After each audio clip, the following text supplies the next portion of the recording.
지금 전 세계 과학계가 한 러시아 출신 엔지니어의 눈물겨운 고백에 주목하고 있습니다.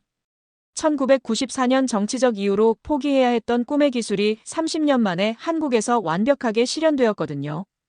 그것도 자신이 상상했던 것보다 훨씬 뛰어난 수준으로 말입니다. 러시아에서는 이미 잊혀진 기술, 한국에서는 차세대 핵심 기술로 주목받고 있는 전자기 발사 시스템. 대체 어떤 일이 있었던 걸까요? 기술을 버린 사람과 기술을 완성한 사람들 사이에는 어떤 드라마가 숨어 있을까요? 오늘은 포기와 완성, 절망과 희망이 교차하는 감동적인 과학기술 사연을 들려드리겠습니다. 잠깐 영상 시작 전 1초 만에 누를 수 있는 구독과 좋아요 버튼 눌러주시면 더 많은 감동 사연을 제작하는 데 큰 힘이 됩니다. 그럼 지금부터 시작하겠습니다. 저는 니콜라이 바실리예프입니다. 1994년 모스크바 외곽의 한 연구소에서 일하던 항공 엔지니어였습니다. 소련이 무너진 지 3년이 지났지만 우리는 여전히 꿈을 포기하지 않았어요. 전자기 발사 시스템. 화약 없이 물체를 음속에 몇 배로 쏘아 올리는 기술 말입니다. 당시 우리 연구소는 정말 열악했어요. 난방도 제대로 안 되고 장비는 낡았고 월급도 몇 달씩 밀렸습니다. 하지만 12명의 연구진은 모두 열정으로 가득했어요. 이 기술만 완성하면 러시아가 다시 세계 최강이 될 수 있어. 그런 믿음으로 버텨왔거든요. 그날 아침 실험실은 긴장감으로 가득했습니다. 6개월간 준비한 시제품이 드디어 첫 번째 테스트를 앞두고 있었어요. 니콜라이, 전력 공급은 정상이야? 동료 이반이 물었습니다. 저는 계기판을 확인하며 고개를 끄덕였어요. 문제 없어. 이번엔 정말 될 것 같아. 사실 속으로는 불안했습니다. 이미 3번이나 실패했기 때문이죠. 첫 번째는 전력 부족으로, 두 번째는 포신 과열로, 세 번째는 제어 시스템 오류로. 매번 다른 문제들이 터져나왔어요. 하지만 이번만큼은 모든 걸 점검하고 또 점검했습니다. 레일건의 작동 원리는 간단했어요. 2개의 전기 전도체 레일 사이에 강한 전류를 흘리면 자기장이 형성되죠. 그 사이에 금속 탄체를 놓으면 로렌츠 힘에 의해 엄청난 속도로 가속됩니다. 화약이 필요 없는 완전히 새로운 발사 시스템이었어요. 이론적으로는 음속의 10배까지도 가능했습니다. 모든 시스템 점검 완료. 기술자 세르게이가 외쳤어요. 연구진들이 모두 안전지역으로 물러났습니다. 저는 마지막으로 모든 계기를 확인했어요. 전력 공급 안정, 자기장 강도 적정, 냉각 시스템 가동. 모든 게 완벽했습니다. 카운트다운 시작합니다. 5, 4, 3, 2, 1. 버튼을 눌렀습니다. 순간 실험실 전체가 하얀 섬광으로 가득했어요. 그리고 우레와 같은 소리가 울렸습니다. 성공이었습니다. 탄체는 음속의 3배 속도로 표적을 관통했어요. 계측기가 보여준 속도는 초속 1020m였습니다. 우리는 환호했습니다. 1년 넘게 매달린 연구가 드디어 결실을 맺었거든요. 이반이 저를 껴안으며 울었어요. 우리가 해냈다, 니콜라이. 다른 연구원들도 마찬가지였습니다. 몇 년간의 고생이 한순간에 보상받는 기분이었어요. 하지만 그 기쁨은 오래가지 못했습니다. 그날 오후 연구소 소장이 긴급회의를 소집했어요. 소장의 표정이 어두웠습니다. 동지들, 유감스럽게도 정부에서 우리 프로젝트 중단 명령이 내려왔습니다. 회의실이 순식간에 조용해졌어요. 믿을 수 없었습니다. 방금 성공했는데 왜 중단이냐고 항의했지만 답은 차갑기만 했어요. 예산 부족입니다. 러시아는 지금 경제 위기거든요. 하지만 우리는 알고 있었습니다. 진짜 이유는 정치적인 것이었다는 걸요. 서방과의 관계 개선을 위해 군사 연구를 축소한다는 거였어요. 3개월 후 연구소는 완전히 문을 닫았습니다. 수년간 쌓아온 연구 자료들은 창고 깊숙이 묻혔어요. 동료들은 뿔뿔이 흩어졌고 저 역시 일반 기업으로 자리를 옮겨야 했습니다. 그날 밤 저는 마지막으로 실험실을 둘러봤어요. 텅 빈 공간에 혼자 서 있으니 허무했습니다. 언젠가 누군가는 이 기술을 완성할 거야. 그렇게 스스로를 위로했습니다. 그로부터 26년이 흘렀습니다. 2020년 저는 모스크바 근교의 작은 아파트에서 은퇴 생활을 보내고 있었어요. 항공회사에서 30년간 일하며 평범한 엔지니어로 살았습니다. 젊은 시절의 연구는 거의 잊고 지냈죠. 가끔 옛 동료들과 만나면 그때 이야기가 나오곤 했지만 대부분 아쉬움으로 끝났어요. 아내가 돌아가신 후로는 더욱 조용한 일상이었습니다. 아침에 일어나 차를 마시고 신문을 읽고 산책을 하고 그런 평범한 하루하루였어요. 가끔 손자가 놀러와서 집안이 시끌벅적해지는 게 유일한 낙이었습니다. 그해 봄, 코로나19로 집에만 있던 시절이었어요. 온 세상이 멈춘 것 같았습니다. 심심해서 오랜만에 과학 논문을 찾아보고 있었습니다. 전자기학 관련 최신 연구 동향이 궁금했거든요. 젊은 시절 공부했던 분야라 관심이 남아 있었어요. IEEE 데이터베이스를 뒤지다가 흥미로운 제목을 발견했어요. 40급 전자기 발사 시스템의 포신 수명 연장 기술 연구 한국 ADD. ADD가 뭔지 몰랐지만 전자기 발사 시스템이라는 단어에 손이 멈췄습니다. 설마, 혹시 레일건? 심장이 두근거렸어요. 26년 만에 다시 듣는 용어였거든요. 논문을 다운받아 읽어보니 정말이었어요. 한국의 국방과학연구소에서 레일건을 개발하고 있었던 겁니다. 그것도 상당한 수준까지 발전시켜 놓았더군요. 논문의 실험 데이터를 보는 순간 소름이 돋았어요. 우리가 1994년에 고민했던 바로 그 문제들을 해결한 거였거든요. 포신 수명 문제, 전력 공급 안정성, 발사체 가속 제어. 모든 것이 체계적으로 연구되어 있었습니다. 우리가 막혔던 지점들을 하나씩 돌파해 나간 흔적이 보였어요. 더 놀라운 건 참고 문헌이었어요. 1990년대 러시아 논문들이 여러 편 인용되어 있었습니다. 제가 아는 연구자들의 이름도 보였어요. 이반 페트로프, 세르게이 볼코프. 함께 연구했던 동료들이었습니다. 심지어 제가 1993년에 발표했던 작은 논문도 있었습니다. 전자기 발사 시스템의 초기 가속 단계 분석이라는 제목으로요. 그 순간 가슴이 뛰었습니다. 누군가 우리 연구를 기억하고 있었던 거예요. 그것도 26년이 지난 지금까지 말입니다. 제 작은 논문이 누군가에게 도움이 되었다는 생각에 뿌듯하기도 했어요. 그날 밤 잠을 이룰 수 없었어요. 우리가 포기했던 기술이 정말로 살아있었다는 사실이 믿기지 않았거든요. 머릿속으로 26년 전 그날이 계속 떠올랐습니다. 성공의 기쁨과 중단의 절망이 교차했던 그날 말이에요. 다음 날부터 한국의 레일건 연구를 체계적으로 찾아봤습니다. 놀라웠어요. 2011년부터 시작해서 거의 10년간 꾸준히 발전시켜온 거였습니다. 논문 수십 편, 특허 자료, 학회 발표까지. 모든 게 공개되어 있었어요. 러시아와는 정반대였죠. 우리는 모든 걸 비밀로 했는데 말입니다. 한국 연구진들의 접근 방식도 인상적이었어요. 우리처럼 무작정 큰 것부터 만들려 하지 않고 작은 규모부터 차근차근 발전시켜 나가고 있었어요. 40급에서 시작해서 점차 규모를 키워가는 방식이었습니다. 무엇보다 인상 깊었던 건 연구 방향이었습니다. 단순히 무기 개발에 그치지 않고 우주 발사 기술로까지 확장하려 하고 있었거든요. 우리는 오직 군사적 목적만 생각했는데 한국은 평화적 활용까지 고민하고 있었습니다. 그 차이가 크게 와 닿았어요. 몇 달간 한국의 연구를 지켜봤습니다. 논문을 읽을수록 감탄이 나왔어요.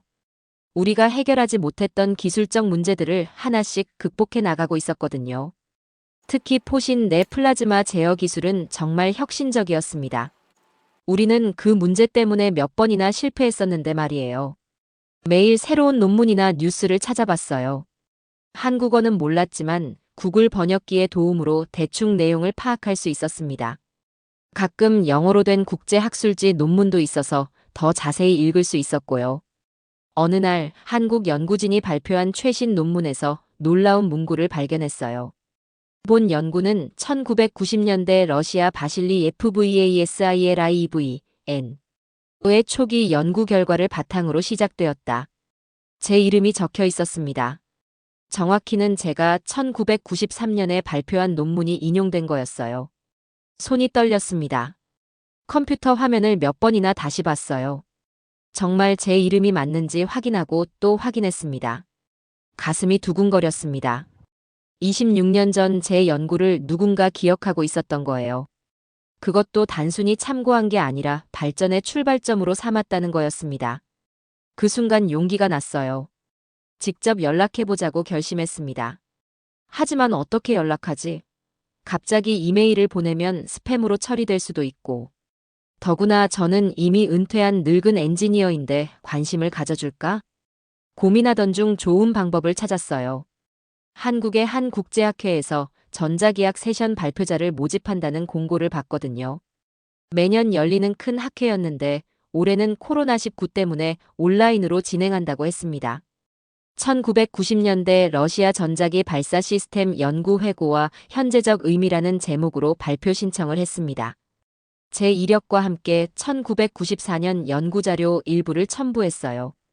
26년 전 실험 사진과 데이터도 스캔해서 보냈습니다. 솔직히 기대는 안 했습니다. 너무 오래된 연구니까요. 발표 신청서를 보내고 나서 며칠간 초조하게 기다렸어요. 매일 이메일을 확인했지만 답이 오지 않았습니다.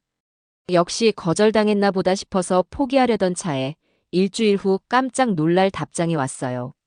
바실리 F 박사님, 귀하의 발표 제안을 흥미롭게 검토했습니다.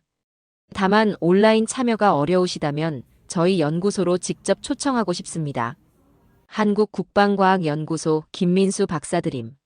믿을 수 없었습니다. 제 낡은 연구에 관심을 가져주다니. 김 박사의 이메일을 다시 읽어보니 진심이 느껴졌어요. 선생님의 1993년 논문은 저희 연구의 이론적 토대가 되었습니다. 직접 뵙고 당시 연구 환경과 미완성된 아이디어들에 대해 듣고 싶습니다. 하지만 현실적인 문제들이 있었어요.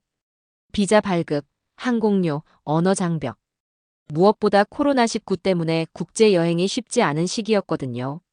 러시아와 한국 간의 직항편도 제한적이었고 격리 기간도 있었습니다. 몇 번의 이메일을 주고받으면서 구체적인 계획을 세웠습니다. 김 박사는 정말 세심했어요.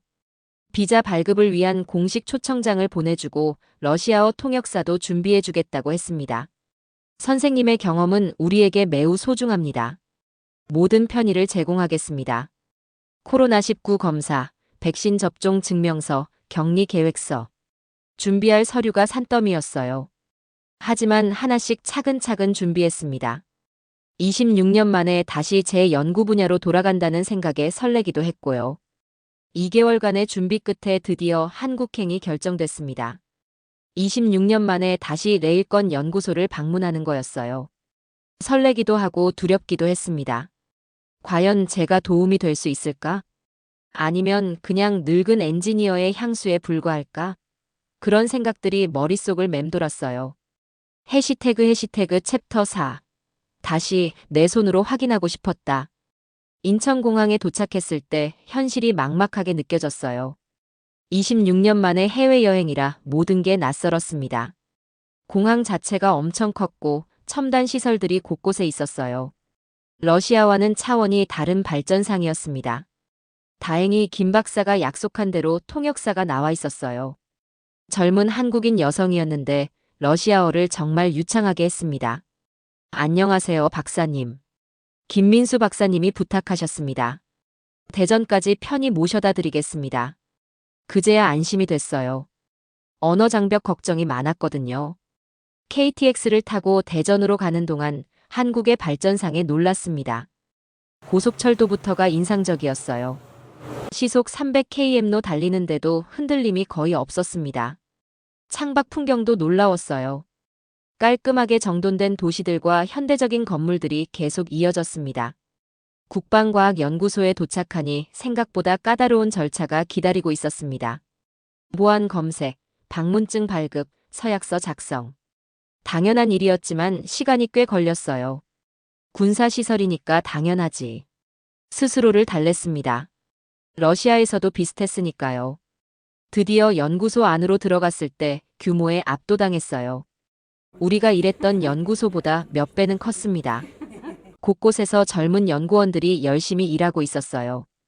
복도에는 각종 연구 성과물들이 전시되어 있었고 분위기 자체가 활기찼습니다. 김 박사를 처음 만났을 때 솔직히 조금 실망했어요. 생각보다 젊었거든요. 30대 중반 정도로 보였습니다. 이런 젊은 사람이 과연 우리 연구를 제대로 이해할까? 하는 의구심이 들었어요. 혹시 형식적인 만남은 아닐까 싶기도 했고요. 하지만 대화를 나누면서 생각이 바뀌었습니다. 박사님, 1993년 논문에서 언급하신 플라즈마 아크 현상이 정말 인상 깊었습니다. 당시 어떤 실험 환경에서 그걸 관찰하셨나요? 질문이 구체적이고 깊이가 있었어요. 정말 제 논문을 꼼꼼히 읽었다는 게 느껴졌습니다. 실험실로 가는 길에 김 박사가 설명해 줬습니다. 사실 저희도 초기에는 많은 시행착오를 겪었습니다. 2011년부터 2014년까지 3년간은 거의 실패의 연속이었어요. 겸손한 태도가 마음에 들었습니다. 성공만 자랑하지 않고 실패 경험도 솔직하게 이야기하더군요. 특히 전력 공급 시스템에서 고생을 많이 했습니다. 순간 전력량이 워낙 크다 보니 기존 시설로는 감당이 안 되더라고요. 우리도 똑같은 문제로 고생했었죠. 그래서 어떻게 해결하셨나요? 제가 물었어요. 축전 기술을 개발했습니다. 평소에 전력을 저장해뒀다가 순간적으로 방출하는 방식이에요. 드디어 실험실 문이 열렸습니다. 순간 26년 전 기억이 생생하게 떠올랐어요. 하지만 모든 게 달랐습니다. 장비는 더 정교했고 안전시설은 더 완비되어 있었어요. 무엇보다 연구원들의 표정이 밝았습니다. 우리 때처럼 절박하거나 초조해 보이지 않았어요. 이게 저희 2세대 레일건입니다. 49경이고요. 김 박사의 설명을 들으면서 놀라지 않을 수 없었어요. 우리가 꿈꿨던 수준을 넘어서 있었거든요. 하지만 기본 원리는 동일했습니다. 2개의 레일, 전력 공급 장치, 제어 시스템. 감회가 새로웠어요. 실제 테스트를 보시겠습니까? 물론이었습니다. 26년 만에 다시 보는 레일건 발사였으니까요. 하지만 기대와 달리 준비 시간이 꽤 걸렸어요. 안전 점검, 장비 셋업, 데이터 수집 시스템 구동. 모든 게 철저했습니다. 우리 때는 이렇게까지 체계적이지 못했는데. 발사 5초 전입니다. 긴장이 됐어요. 과연 성공할까? 우리는 수십 번 실패했는데. 3, 2, 1 발사. 순간의 섬광과 함께 완벽한 성공이었습니다. 하지만 왠지 감동보다는 경외감이 더 컸어요. 이들의 기술 수준이 상상 이상이었거든요. 이틀째 되는 날, 김 박사가 조심스럽게 제안했습니다. 박사님, 혹시 시간이 되시면 우리 우주항공 연구팀도 만나보시겠어요? 레일건 기술의 다른 활용 방안에 대해 이야기하고 있거든요. 궁금했습니다. 우주항공이라니 무슨 연관성이 있을까요? ADD 내 다른 연구동으로 이동했습니다. 건물 자체는 비슷했지만 분위기가 달랐어요. 생각보다 규모가 작았습니다. 56명의 연구원들이 컴퓨터 시뮬레이션을 돌리고 있었습니다. 벽에는 로켓 발사 장면과 우주 관련 포스터들이 붙어 있었어요. 아직 초기 단계입니다. 박현준 박사가 설명했어요. 레일건 기술을 우주 발사체에 적용할 가능성을 탐색하고 있어요. 이론적으로는 기존 로켓의 1단계 역할을 대신할 수 있습니다. 흥미로운 아이디어였어요. 우리는 그런 생각까지는 못했거든요. 솔직히 처음엔 회의적이었습니다. 그런 건 이미 미국 NASA에서 연구하다가 포기하지 않았나? 박 박사가 웃으며 답했어요. 맞습니다. 하지만 저희는 조금 다른 접근을 하고 있어요. 전체 발사가 아니라 초기 가속 단계에만 적용하는 거죠. 컴퓨터 화면에 복잡한 그래프들이 나타났어요. 시뮬레이션 결과였습니다. 기존 로켓보다 연료를 30% 절약할 수 있다는 계산이었어요. 물론 아직 이론 단계입니다. 실제 적용하려면 최소 10년은 더 필요할 거예요. 현실적인 시간표가 마음에 들었습니다. 하지만 문제가 많죠? 제가 물었습니다. 전력 공급량이 엄청날 텐데. 맞습니다. 박 박사가 고개를 끄덕였어요. 지상 기반 레일건으로는 한계가 있어요. 그래서 해상 플랫폼을 고려하고 있습니다. 바다에 떠 있는 발사대 말이에요. 젊은 연구원 하나가 추가 설명을 해줬어요. 해상에서라면 전력 문제도 해결할 수 있고 안전성도 확보할 수 있어요. 게다가 적도 근처에서 발사하면 지구 자전 효과도 활용할 수 있고요. 생각이 깊었습니다. 오후에는 한국항공우주연구원 KARI를 방문했습니다. ADD에서 차로 30분 거리였어요. 규모는 ADD보다 훨씬 컸지만 레일건 관련 연구는 아직 기초 단계였습니다. 저희는 주로 이론 연구를 하고 있어요. KARI의 이 박사가 설명했습니다. KARI에서는 누리호 관련 자료들을 보여줬어요. 한국이 독자 개발한 우주 발사체였습니다. 2021년에 첫 발사를 했고 2022년에 성공했어요. 이제 상용화 단계에 들어가고 있습니다. 자랑스러워하는 모습이 인상적이었어요. 누리호 발사 성공 이후 한국의 우주 개발 열기가 뜨겁다는 걸 느낄 수 있었어요. 하지만 레일건 기술 적용은 여전히 먼 미래의 일처럼 보였습니다. 기술적으로는 가능하지만 경제적 타당성이 문제예요. 현실적인 고민이었습니다. 달 탐사 계획도 들어봤어요. 다누리라는 달 궤도선을 2022년에 발사했고 앞으로 달 착륙선도 계획하고 있어요. 한국의 우주 개발 의지가 대단했습니다. 작은 나라인데도 큰 꿈을 꾸고 있었어요. 저녁 식사 자리에서 젊은 연구원들과 깊은 대화를 나눴습니다. 박사님은 어떻게 보세요? 레일건으로 위성을 쏠 수 있을까요? 한 연구원이 물었어요. 저는 솔직하게 답했습니다. 기술적으로는 가능해요. 하지만 상당한 시간과 투자가 필요하죠. 그들의 열정은 대단했지만 동시에 현실적 제약도 잘 알고 있었어요. 예산 확보가 가장 큰 문제입니다. 정치적 지지도 필요하고요. 무엇보다 안전성 검증이 오래 걸릴 거예요. 막연한 꿈이 아니라 구체적인 계획을 세우고 있었습니다. 그날 밤 호텔에서 생각해봤습니다. 한국의 접근법이 우리와 달랐어요. 우리는 당장 완벽한 무기를 만들려고 했는데 한국은 단계적으로 발전시키고 있었습니다. 그리고 항상 평화적 활용을 염두에 두고 있었어요. 이게 차이점이구나 싶었습니다. 한국에서의 마지막 날이었습니다. 김 박사가 조촐한 저녁 모임을 준비했다고 했어요. 부담 갖지 마세요. 그냥 연구진들끼리 편하게 이야기하는 자리입니다. 사실 조금 피곤했지만 거절할 수 없었어요. 며칠간 정말 잘 챙겨줬거든요. 대전의 작은 한식당이었습니다. 골목 안쪽에 있는 아담한 곳이었어요. 10명 정도 모였는데 생각보다 분위기가 격식 없었어요. 젊은 연구원들이 농담도 하고 러시아 요리에 대해 궁금해하기도 했습니다. 보드카 정말 많이 마시나요?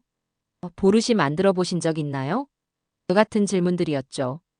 한국 음식을 처음 먹어봤는데 의외로 맛있었어요. 김치찌개라는 걸 시켜줬는데 맵지만 중독성이 있더군요. 러시아에는 이런 음식이 없죠? 김 박사가 물었어요. 네, 우리는 주로 고기와 감자를 많이 먹어요. 서로의 문화에 대해 이야기하니 재미있었습니다. 식사 중간에 한 연구원이 조심스럽게 물었습니다. 박사님, 개인적인 질문인데 1994년에 연구가 중단되었을 때 정말 힘드셨겠어요. 갑자기 분위기가 조용해졌어요. 모두가 제 답변을 기다리고 있었습니다. 피할 수 없는 질문이었어요. 솔직히 절망적이었습니다. 제가 천천히 말했어요. 우리는 정말 간발의 차이였거든요. 몇 달만 더 있었다면 완성할 수 있었을 텐데. 목이 메었습니다. 26년간 억눌러왔던 감정이 올라오는 게 느껴졌어요. 그 기억이 생생했어요. 연구소 문을 닫던 날, 동료들과 마지막 인사를 하던 순간들. 이반은 시베리아로 갔고 세르게이는 독일로 떠났어요. 우리는 뿔뿔이 흩어졌습니다. 제 목소리가 떨렸어요. 김 박사가 조용히 말했습니다. 박사님, 하지만 선생님의 연구가 없었다면 우리도 없었을 거예요. 다른 연구원들도 고개를 끄덕였어요. 정말이에요. 선생님 논문이 우리 연구의 출발점이었거든요. 그들의 진심이 느껴졌습니다.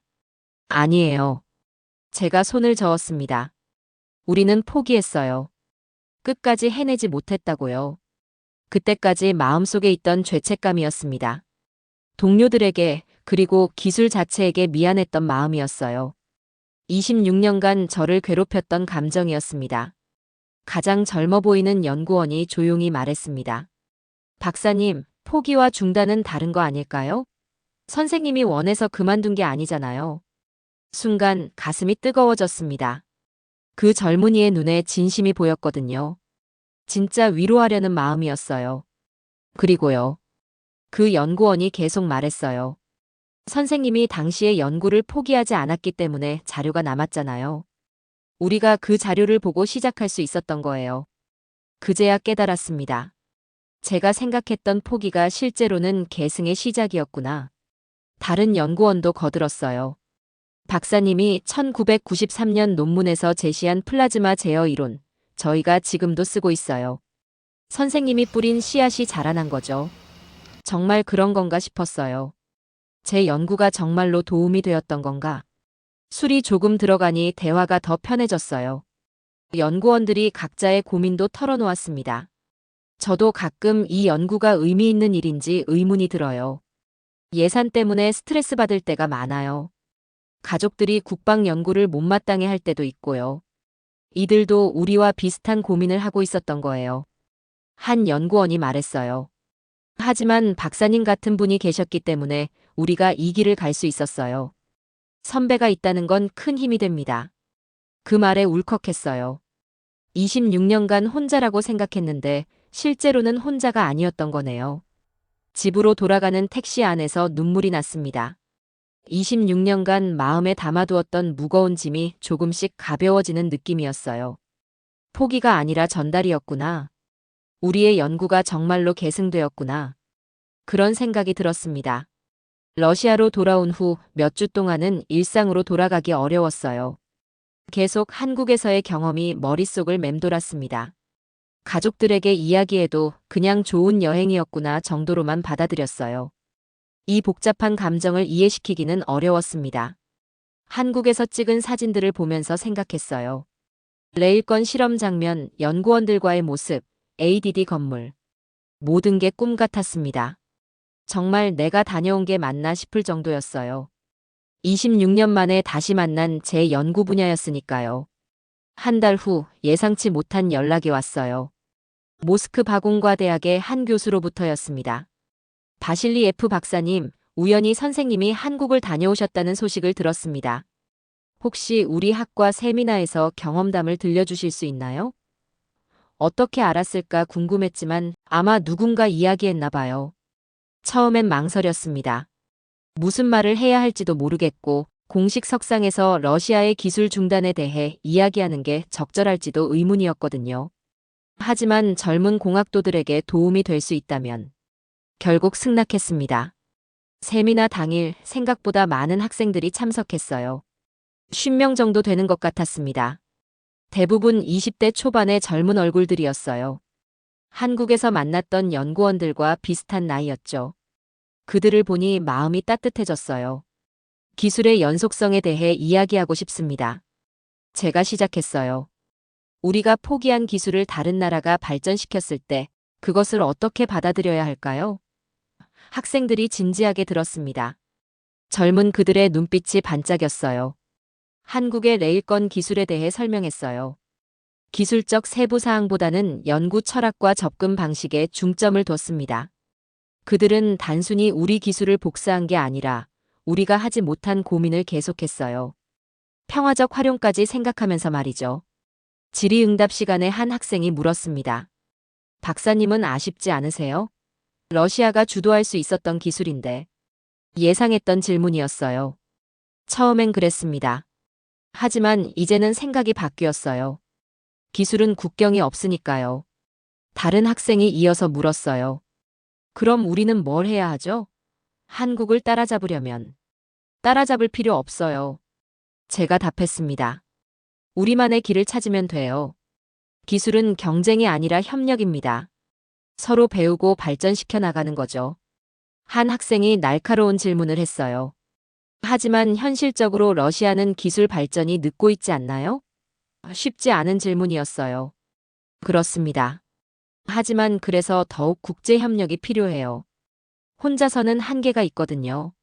세미나 후 몇몇 학생들이 개별적으로 찾아왔어요. 박사님 말씀을 듣고 용기가 났습니다. 저도 포기하지 않고 연구해 보겠습니다. 국제 협력의 중요성을 깨달았어요. 이런 반응들이 뿌듯했어요. 제 경험이 다음 세대에게 조금이라도 도움이 된다면. 그 후로 가끔 대학이나 연구소에서 강연 요청이 들어왔어요. 대단한 내용은 아니었지만 국제 협력의 중요성, 기술의 연속성 같은 주제로 이야기했습니다. 무엇보다 젊은 연구자들에게 포기하지 말라는 메시지를 전하고 싶었어요. 어느 날은 한국 관련 온라인 세미나에도 참여했어요. 코로나19 때문에 온라인으로 진행됐는데 김 박사도 함께 참여했습니다. 바실리 F 박사님, 오랜만입니다. 화면으로 다시 만나니 반가웠어요. 우리의 이야기가 더 많은 사람들에게 전해지고 있었습니다. 2024년 여름, 김 박사로부터 이메일이 왔습니다. 박사님, 저희가 새로운 연구 단계에 접어들었습니다. 혹시 당시 연구 자료가 더 있으시다면 참고하고 싶어요. 갑자기 생각났어요. 집 서재 깊숙이 묻어둔 낡은 파일들이 말입니다. 사실 그동안 그 자료들을 보기가 싫었어요. 실패의 기억들이 담겨 있으니까요. 하지만 이제는 달랐습니다. 한국에서의 경험 이후 그 자료들이 다르게 보였어요. 실패가 아니라 과정이었구나 싶었습니다. 그동안 잊고 있었던 자료들을 꺼내봤어요. 1993년부터 1994년까지의 실험 노트, 손으로 그린 설계도, 실패 사례 분석서. 30년 동안 한 번도 펼쳐보지 않았던 것들이었습니다.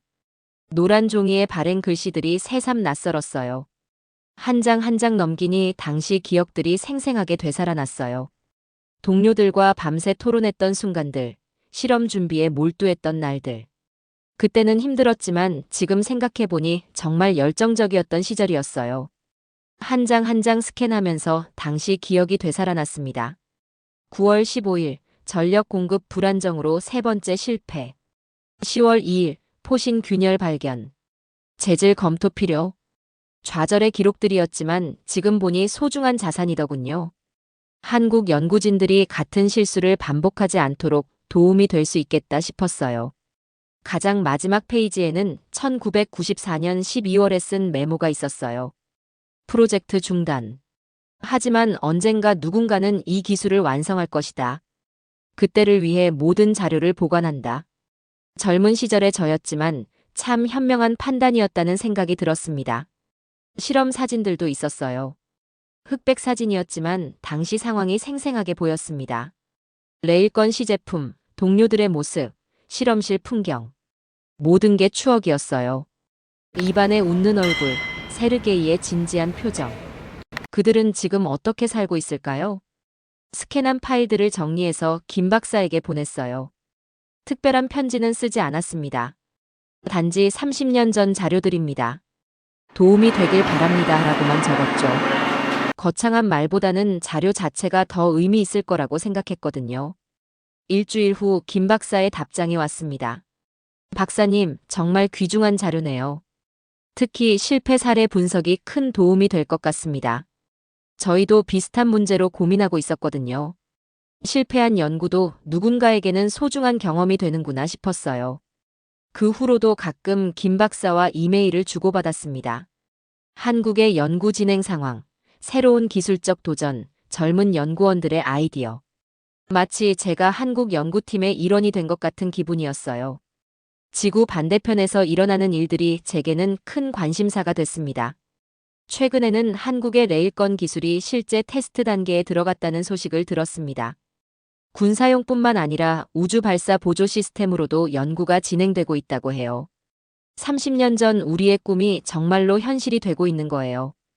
김 박사가 최근에 보낸 사진을 봤어요. 새로운 레일건 시설이었는데 우리가 상상했던 것보다 훨씬 큰 규모였습니다. 박사님 덕분에 여기까지 올 수 있었습니다 라는 메시지와 함께요. 과찬이지만 뿌듯했어요. 어제 손자가 물었어요. 할아버지는 왜 러시아에서 못 끝낸 일을 한국 사람들이 해내는 게 기쁜가요? 아이다운 질문이었어요. 할아버지가 심은 씨앗을 다른 사람이 키워서 열매를 맺었거든. 씨앗을 심은 사람도 중요하지 않을까? 손자가 고개를 끄덕이며 말했어요. 그럼 할아버지도 나무를 키운 사람이네요. 맞습니다. 저도 그 나무를 키운 사람 중 하나였어요. 비록 끝까지 보지는 못했지만 분명히 기여한 부분이 있었던 거죠. 지금 저는 마음이 평온합니다. 30년간 가슴에 묻어두었던 아쉬움이 모두 사라졌어요. 기술은 개인의 소유물이 아니라 인류 공동의 자산이라는 걸 깨달았거든요. 한국의 젊은 과학자들이 우리의 뜻을 이어받아 더 큰 꿈을 실현하고 있습니다. 이것이 바로 과학의 아름다움이고 기술의 진정한 가치라고 생각해요. 포기가 아니라 계승, 끝이 아니라 시작. 한국이 저에게 가르쳐준 소중한 교훈입니다. 이제 저는 정말로 평안한 마음으로 지켜볼 수 있어요. 오늘의 사연은 여기까지예요. 구독과 좋아요는 다음 영상 제작에 정말 큰 힘이 됩니다. 오늘도 행복하시길 진심으로 바랄게요. 끝까지 시청해주셔서 정말 감사해요. 더 좋은 이야기로 찾아뵙겠습니다.